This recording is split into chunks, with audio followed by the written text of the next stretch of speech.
Et Mano Duce, il appelait aussi la Sardaigne le porte-avions de la Méditerranée. Voilà, ça date pas d'hier, cette histoire. Et cet endroit où nous sommes à nouveau aujourd'hui avec Pascal Pascariello et Francesco Giorgini. Sardaigne, une jolie poubelle pour les marchands de canons.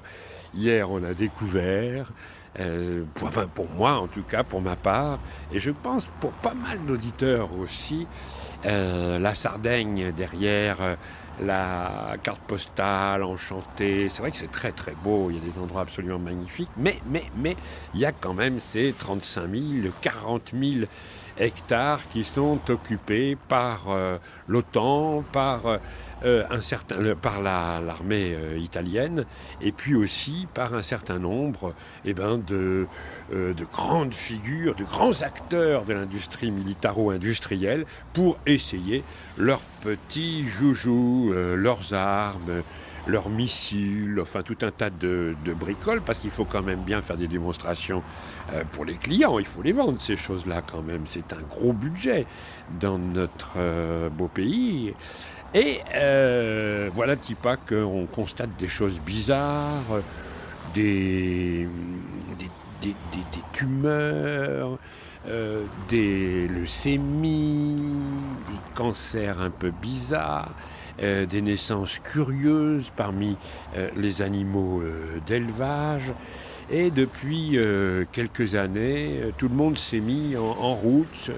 Les militants, les journalistes, les gens du coin, les élus, jusqu'à ce procureur de la République italienne qui s'est mis à enquêter très très sérieusement au point d'accuser à travers son enquête des généraux pour crime avec préméditation et des chercheurs qui sont au service de ces grandes entreprises. Vous savez, vous allez entendre d'ailleurs dans ce reportage, on va dire mais une enquête est en cours. Mais qui fait l'enquête? Par qui est-elle commanditée? Et puis, quels sont les chercheurs qui font cette enquête? Voilà, on va voir comment fonctionne ce qu'il y a dans cette réponse qu'on nous fait toujours. Il y a une enquête qui est en cours. Voilà, un sujet passionnant, une lutte très longue. Et effectivement, on a évoqué là, un ami auditeur évoque Candruers. On aurait pu rester à Bourges, par exemple, où il y a des choses pas très éloignées qui se produisent. Mais enfin, quand même, la Sardaigne, c'est pas si loin. Et c'est pas rien. Voilà notre sujet aujourd'hui.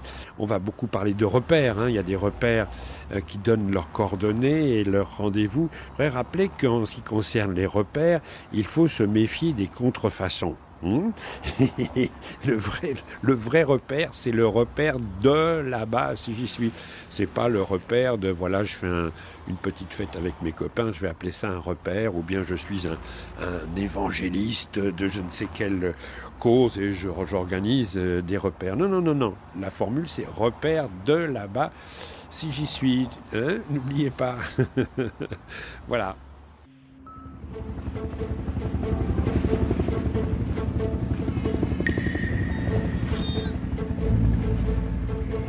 C'est fou ce que les résignés peuvent dire et inventer pour justifier leur résignation.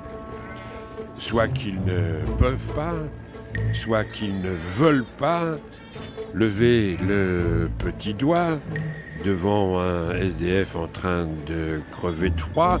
Ils diront « Ah oui, mais enfin, ils refusent d'aller au centre d'accueil. » Ou bien ils diront « Oui, mais si on leur donne du fric, ils vont le boire. » Et puis ils diront aussi « Il y a toujours eu des clochards. » Ah oui, c'est fou ce que les résignés peuvent dire et inventer pour justifier leur résignation.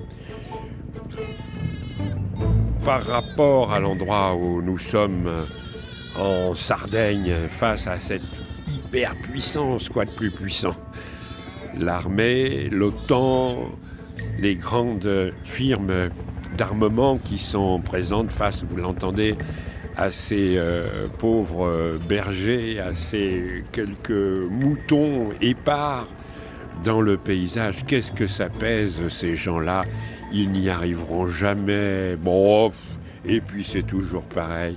C'est une très très grande réussite il faudrait analyser, sur laquelle il faudrait travailler un beau jour, que celle de l'idéologie néolibérale qui s'est installée chez nous depuis une bonne trentaine d'années et qui a réussi à nous faire croire et à nous persuader que nous ne pouvons rien à rien.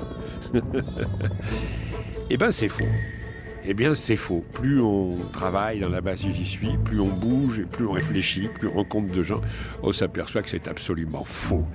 Tout ce qui a été obtenu, les progrès qui ont été faits et qui continuent d'être faits, sont le fruit de luttes longues, patientes, têtues, mais uniquement le fruit et le résultat de ces luttes. Et ces luttes continuent.